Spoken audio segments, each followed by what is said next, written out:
প্রথম আলো দুর্নীতি সম্পর্কে একটা দারুণ গল্প লিখেছিল। আমি সেটা গতদিন পড়ছি এবং এই গল্পটি বাংলাদেশের যারা রাজনীতি করে, যারা বড়, বড় রাজনীতি ব্যক্তিবর্গ, বিশেষ করে ফ্যাসিস্ট সরকারের আমলের যারা এমপি মন্ত্রীরা ছিল তাদের সাথে মিলে যায়। গল্পটি তাইলে শুনুন। ২ বন্ধু, একজন হচ্ছে ভারতীয়, একজন হচ্ছে বাংলাদেশী। তারা ডিগ্রি অর্জন করার জন্য বিলেত যায়। বিলেত গিয়ে তারা কোনোরকম ডিগ্রি অর্জন করে এবং ডিগ্রি অর্জন করার পর তারা দেশে ফিরে আসে। এবং তারা চিন্তা করে খুব কম সময়ের মধ্যে কীভাবে কোটিপতি হওয়া যাবে এবং এই দরিদ্রতম দেশে কোটিপতি হওয়ার অল্প সময়ের মধ্যে সবচেয়ে সহজ একটা পন্থা অবলম্বন করে তারা, সেটা হচ্ছে রাজনীতি। এবং তারা সেই সিদ্ধান্ত নেয় তারা রাজনীতি করবে এবং তারা রাজনীতির যোগ দেয় এবং সংসদ সদস্য নির্বাচিত হয়।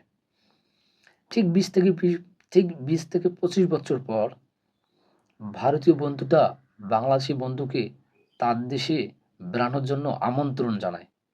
বাংলাদেশি বন্ধুটা তার সপরিবার সহ সেই দেশে বেড়াতে যায় এবং তার বন্ধুর বাসায় গিয়ে দেখে বন্ধুর লাক্সারিয়াস জীবনযাপন, চাকর বাকর, অঢেল ধন সম্পদ। তা থেকে সে বিস্মিত হয়ে যায়, আশ্চর্য হয়ে যায়। তখন সে তার কৌতূহলবশত তার বন্ধুকে বলে যে, বন্ধু, তুমি এত টাকার মালিক কিভাবে হলে? তখন তার বন্ধু বলে, এই সব গল্প তোমাকে পরে বলবো, আগে তুমি আমার চারিদিকে ঘুরে বেড়ে দেখো।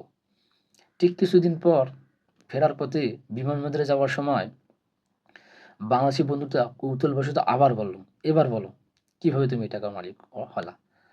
তখন ভারতীয় বন্ধুটি বলল, ওই যে দূরে সেতুটি দেখতে পাচ্ছ, অর্ধেক মাটির উপর আছে আর বাকি অর্ধেক আমার সম্পদে পরিণত হয়েছে। তখন বাংলাদেশি বন্ধুটা ইঙ্গিতেই বুঝে গেল। তারপর সে দেশে চলে এলো। ঠিক বছর ২ থেকে ৩ পর তারও অনেক টাকা হলো। লাক্সারিয়াস জীবনযাপন, ব্যাংক ব্যালেন্স থেকে শুরু করিয়া বহুত টাকার মালিক সে হলো। ঠিক ৩-৪ বছর পর সেই বাংলাদেশি বন্ধুটা ভারতীয় বন্ধুটাকে বলল যে, তুমি এবার আমার বাংলাদেশে ঘুরে আসো। আমার দেশ আসো, আমাকে আমার পরিবার দেখতে আসো। তখন ভারতীয় যে বন্ধুটা আছে সে বাংলাদেশে আসলো। বাংলাদেশে আসে দেখে, আব্বা, ভারতীয়ের থেকে তার বাংলাদেশি বন্ধুটা কয়েক গুণ বেশি টাকার মালিক এবং তার লাক্সারিয়াস জীবনযাপন দেখে সে তো অবাক হয়ে গেল। সে বলল, কি ব্যাপার? তোমার দেশ তো দরিদ্রতম দেশ। তুমি এ দেশে এত ধন সম্পদ কিভাবে অর্জন করলা? তখন বাংলাদেশি বন্ধুটা বলল, বন্ধু, সব কিছুই বলবো তোমাকে। তুমি ধৈর্য ধরো এবং একটু সময় আমাকে দাও এবং আমার পুরো বাংলাদেশটা ঘুরে দেখো। ঠিক ২ দিন পর ফেরার পথে বিমানবন্দরের সময় ভারতীয় বন্ধুটি আবার বাংলাদেশি বন্ধুকে কৌতূহলবশত বলল, এবার বলো, তুমি কিভাবে এত টাকার মালিক হইলা? তখন বাংলাদেশি বন্ধুটা বলল, ওই যে দূরে দেখতেছো একটা সেতু, ওই সেতুটি আমার ধন সম্পদ। তখন ভারতীয় বন্ধুটি বলল, কই, আমি তো সেতুটি দেখতে পাচ্ছি না। তখন বাংলাদেশি বন্ধুটা বলল, দেখাই যদি যাবে তাহলে আমার ধন সম্পদ কোথায় থেকে আসবে?